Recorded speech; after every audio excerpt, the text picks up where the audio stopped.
الحمد لله رب العالمين والصلاة والسلام على أشرف الأنبياء والمرسلين نبينا محمد وعلى آله وأصحابه أجمعين.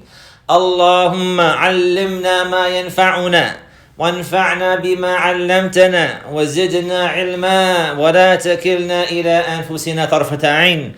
أما بعد. In our previous class, we have seen the beginning of this most beautiful and wonderful and the best verse in the book of Allah Azza wa Jal, beginning with the name of Allah and then clarifying the great statement of Tawheed and the statement of sincerity and purity of faith and the statement of truth that there's nothing worthy of worship except for Allah. And that means that everything that's worshipped besides Allah is falsehood. And we have seen likewise in our previous class, Alhamdulillah, that this statement, Shahada an la ilaha illallah qa'ima ala ruknaini azimain, that it is based and standing and upright and firm, established upon two great pillars, Nafyun wal Ithbat, Nafyun am, Nafyun amun li jami'i ma yu'badu min dunillah. Negation and affirmation, the all-encompassing, all-inclusive negation, negating the right to be worshipped from everything besides Allah. وَإِثْبَاتٌ خَاصٌ الْعِبَادَةَ لِلَّهِ وَحْدَهُ لَا شَرِيكَ لَهُ. And a specific and special affirmation, affirming the right for Allah to be worshipped alone. Affirming the right of Allah to be worshipped alone. To be worshipped alone. Now, the beautiful and this most wonderful verse, it continues. And everything proceeding from here, the people of knowledge, they say, Min barahin at-tawheed. Min barahin at-tawheed. Barahin is the plural of burhan. Burhan, it means a clear proof, a direct evidence. A clear proof and a direct evidence, burhan.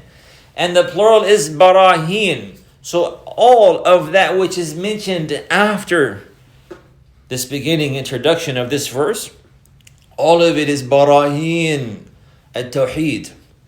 The great proofs and direct evidences that there's nothing worthy of worship except for Allah. Beginning with Al-Hayy Al-Qayyoom. So Allah Azza wa Jal, there is nothing worthy of worship except for Him. He is Al-Hayy and He is Al-Qayyoom. These are two of the most beautiful and the greatest names of Allah Azza wa Jal. Two of the most beautiful and two of the greatest names of Allah Azza wa Jal. Al-Hayy Al-Qayyoom. Al-Hayy is from Al-Hayat. And Al-Hayat, it means life. And Allah, He is Al-Hayy, meaning He is the one who has the supreme life of perfection. That His life is perfect, meaning His life is not preceded by anything. Rather, He is alive always and eternally. And His life is perfect and it does not have a beginning, nor does it have an ending. Allah Azza wa Jal, He is alive and He never dies. And His life is perfect. And this means, based upon that all of His attributes are likewise perfect. The attributes with regards to the descriptions of Allah Azza wa Jal in His essence, they're all perfect from His perfect life. So therefore His knowledge is perfect. And His hearing is perfect. And His sight is perfect. And His wisdom is perfect. And His honor and His status and rank and authority is perfect. And He is able to see all things and hear all things. And He knows all things. And His wisdom is supreme. And He is worthy of all praise. Subhanahu wa ta'ala. And His mercy is perfect. He has no deficiency in His life or in His attributes because He is Al-Hayy. And there are great benefits from this. And from that is that which Allah has mentioned in His book. وَتَوَكَّلْ عَلَى الْحَيِّ الَّذِي لَا يَمُوتُ Allah Azza wa Jal, He says, you must put your trust and your faith and your reliance in the one who is alive and never dies. And the one who is alive and never dies. And this is because the things, they're either alive and they already died, or they are alive and they're going to die, or they are things that have no life whatsoever. So something that was alive and it already died, a person would be silly to put his faith and trust and reliance upon that, because it was alive and Allah, He brought it into life, and Allah provided for it and sustained it, and then took its life and it died. And it died. So therefore this thing is not worthy of trust and reliance. It's not worthy for one to put his faith and hope in. It's not worthy for a person to call something that was alive and then he died, even if it was something great like a prophet or a messenger. Like a prophet or a messenger. They were alive, but they died. So they're not worthy of putting one's faith and trust and reliance upon and calling on them and hoping for them to help you or to protect you. Likewise, the one who is alive, but he's going to die, also, he has no right. He's not worthy of one's faith and one's trust and one's reliance to seek help and to seek aid from and to seek protection from, because he's alive now, but whenever Allah decrees, he will die. He will die. So he has no true authority or power. Rather, he's under the authority and the power of Allah. If that's the case, how about something that does not even have a life, like a rock or a stone, or the likes like this, or some piece of wood? All of these things, there's not even life in them. So how could a person put his faith and trust in them and believe that they will help him or protect him or aid him or support him or defend him? This is so silly. Rather, what does Allah command? He commanded the greatest command and the best command and the most beneficial command. وَتَوَكَّلْ عَلَى الْحَيِّ الَّذِي لَا يَمُوتُ. And put your faith and your trust and your reliance upon the one who is alive and never dies. So therefore, in everything that we do in our life, whenever we want to have fun and enjoy ourselves, or whenever we want to perform an important task, or whenever we want to do some schoolwork, or whenever we want to go out through the land, whatever we do, we always remember the name of Allah. Whenever we come and whenever we go and whenever we begin our actions and whenever we eat and whenever we drink, we remember the name of Allah. What do we say? Bismillah, Bismillah. This is the least of that which we would say. Bismillah. We remember the name of Allah, seeking His help and seeking His aid and seeking His support, subhanahu wa ta'ala, and seeking His blessing by remembering Him. So we remember Him with our tongue, and likewise our heart seeks His help and His aid, because He is the one who has the life of perfection, and He is alive and He never dies. And He is the one who can help us. And if He does not help us, then no one can help us. And then no one can help us. So therefore we put our faith and trust in Him. And this is what Allah has commanded. And likewise, this is the truth and the correct and the right way, because Allah, He is alive and He never dies. Allah, He is alive and He never dies. So this is the meaning of Al-Hayy. The meaning of Al-Hayy is that Allah, He is the ever-living, meaning that He has the life of perfection. He does not need anything. His life is perfect. And thus from that likewise His knowledge is perfect, and His wisdom is perfect, and His mercy and kindness and His justice is perfect, and His ruling and decision is perfect, and His decree is perfect, and His hearing and His seeing is all perfect, subhanahu wa ta'ala, because His life is perfect. He's the creator of the heavens and the earth. So therefore He alone is worthy of trust and reliance, sincere faith and worship. So this is a clear proof that La ilaha illallah, that there's nothing worthy of worship except for Allah. That there's nothing worthy of worship except for Allah. After this, likewise, Al-Qayyoom. And these names, they always come together and mention. Whenever one is mentioned, the other is mentioned together with it. Al-Hayy Al-Qayyoom. Al-Hayy Al-Qayyoom. Likewise, this is mentioned together in this manner in Surah Ali Imran, and likewise in Surah Taha. These beautiful names have come together like this. Al-Hayy Al-Qayyoom. That Allah, He is Al-Hayy, the ever-living, who has the perfect life. And He is Al-Qayyoom. Al-Qayyoom, meaning that He is self-sufficient and He needs nothing. And He is the one who is providing and sustaining for all of his creation. So he is the creator, he is the provider, and he is the sustainer, and he is the one who sends the rain, and he is the one who causes the crops to grow, and he is the one who creates the animals, and he shapes them and forms them, and he provides for them life, and he provides for their sustenance. Likewise, he created the insects and provides for them, and the birds and the fish, and likewise the human beings. He is the creator, he is the provider, he is the sustainer, he is Al-Qayyoom. He is not provided for from any of his creation, rather he sustains himself.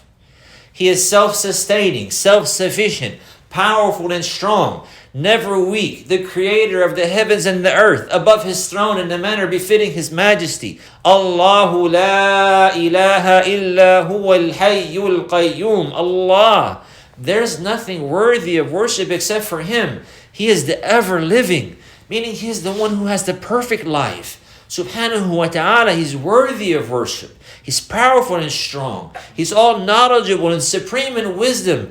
And he has vast mercy and kindness. And likewise, he's severe in punishment. Tabaraka wa ta'ala. And he needs nothing.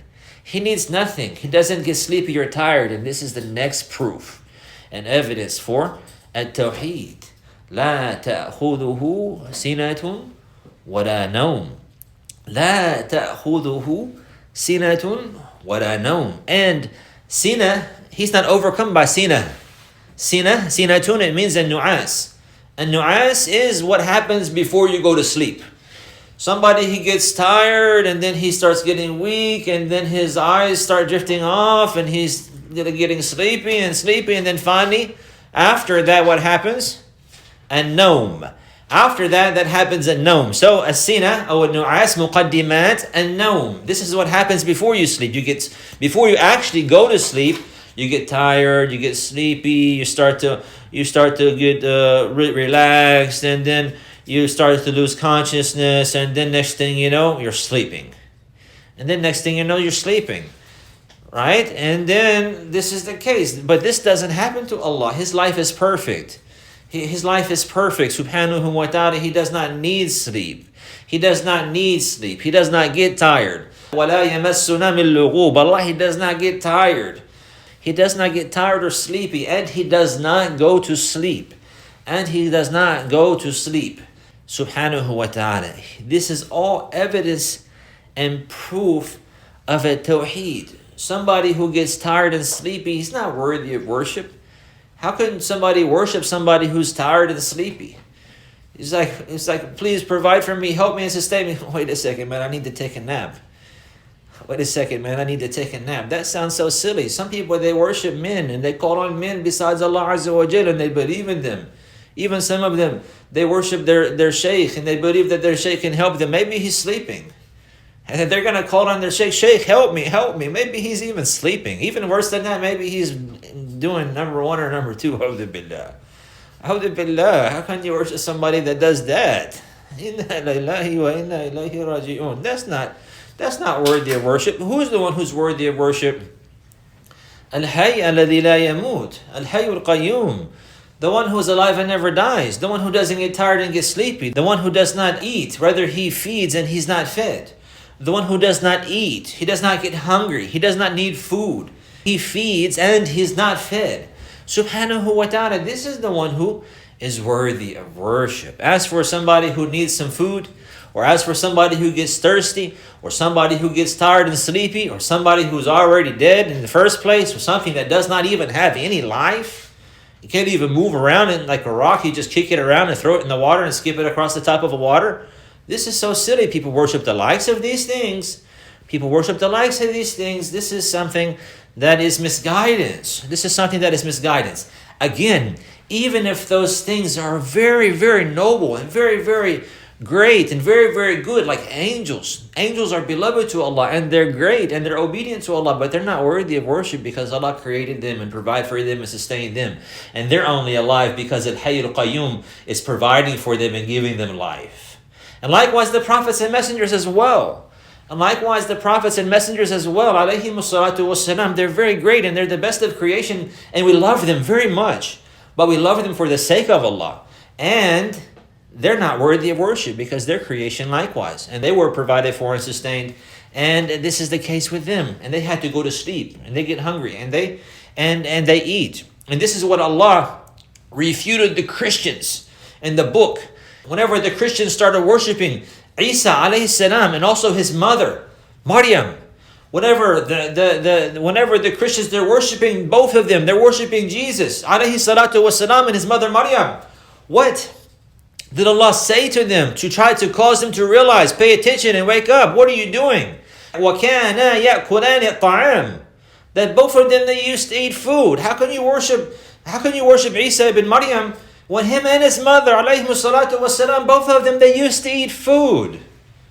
You know what he's referring to here? Ibn Kathir, he mentioned, rahimahullah, in his tafsir, what is being referred to here is that the one who has to eat food, after he eats food, he has to do something. The food has to go somewhere. So this is not very nice. Sometimes it doesn't smell so good. Right? So how can you worship somebody that has to do that?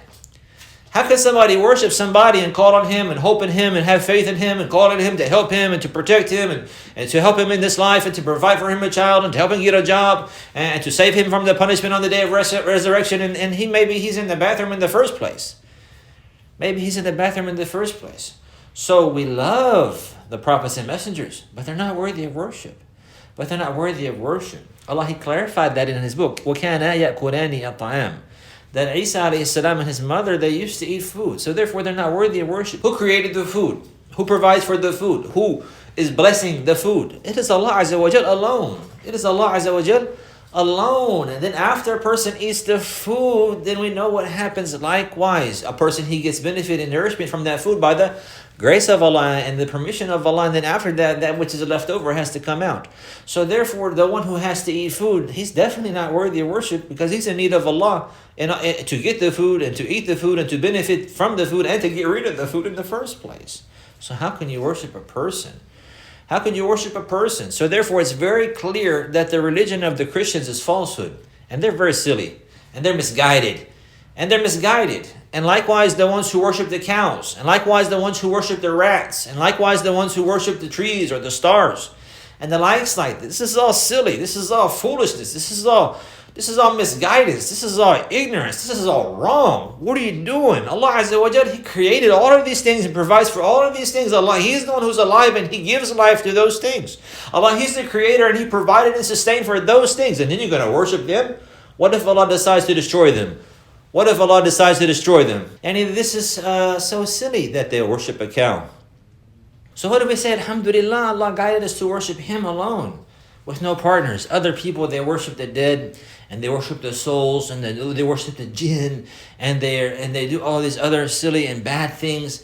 And some of them, they even worship the devil. وَلِيَعْذُ بِاللَّهِ. They worship the devil.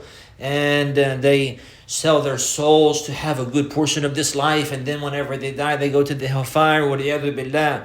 So all of these things that are worshipped besides Allah is all falsehood. And this is what this verse is clarifying. That Allah, there's nothing worthy of worship except for Him, and that He is the one who is Al-Hayy, the ever-living, and that He is Al-Qayyoom, meaning that He is self-sustaining, and He is the sustainer and provider for all of the creation and all of the universe. And from the evidence likewise, He does not get sleepy, He does not get tired, nor does He go to sleep, subhanahu wa ta'ala. And whenever we see the attributes of Allah Azza wa Jal that are affirming for Him traits and characteristics, they are affirmed in the most perfect and best manner. And likewise, whenever we see the attributes of Allah Azza wa Jal that are negated, there's negation here. وَلَا تَأْخُذُهُ سِنَةٌ وَلَا نَوْمٌ. There's negation here, that Allah, He doesn't get tired and He doesn't sleep. So that means that whenever we negate this attribute of deficiency, we affirm for it the complete perfection of its opposite. The complete perfection of the opposite of that. So what is the opposite of getting tired and sleepy? Being powerful and strong. Being powerful and strong. He does not get sleepy. Meaning He's powerful and strong at all times. Because why does somebody get sleepy and why do they get tired and why do they have to go to bed? because they get weak. If you don't go to sleep, you're going to be weak. A person, he's going about his day and he's playing and having fun and he's studying and he's learning, memorizing Quran, memorizing 40 hadith, memorizing usul al-thalatha, running around and playing, arguing with his sister and then making up and saying afwan and then playing some more and then studying some more and then reciting Quran and then it's time to pray and so many things going on, and then pretty soon all of a sudden you're like, oh man, I'm tired. You sit down and then like you don't want to sit down, but you have to sit down because you can't move no more, and then your eyes start getting heavy, and then next thing you know, you're out sleeping. If somebody kept going anyways and he didn't even sleep, he might go crazy. He might hurt himself. He might get sick. You have to sleep. You have to sleep. That's because we're weak. And if we don't sleep, we're going to be sick and we're going to hurt ourselves. But Allah, He's not weak. Allah, He's not weak. Allah, He's powerful. Allah, He's strong. Allah, He is Al-Qayyoom, Al-Aziz. Subhanahu wa ta'ala, He is Al-Hayy Al-Qayyoom. He doesn't get tired and sleepy. So whenever we say He doesn't get sleepy and He doesn't go to bed, this means that His life is powerful. That He has strength, supreme strength, and supreme perfect power in life. He doesn't get tired. Subhanahu wa ta'ala. After this, Allah, He clarifies more proofs and evidences in Barahin and Tawheed. And from that is that He is the creator and the provider and the sustainer and the owner and has authority over everything in the creation. And we continue in our next class, insha'Allah ta'ala. هذا وصلى الله على نبينا محمد وعلى آله وصحبه وسلم.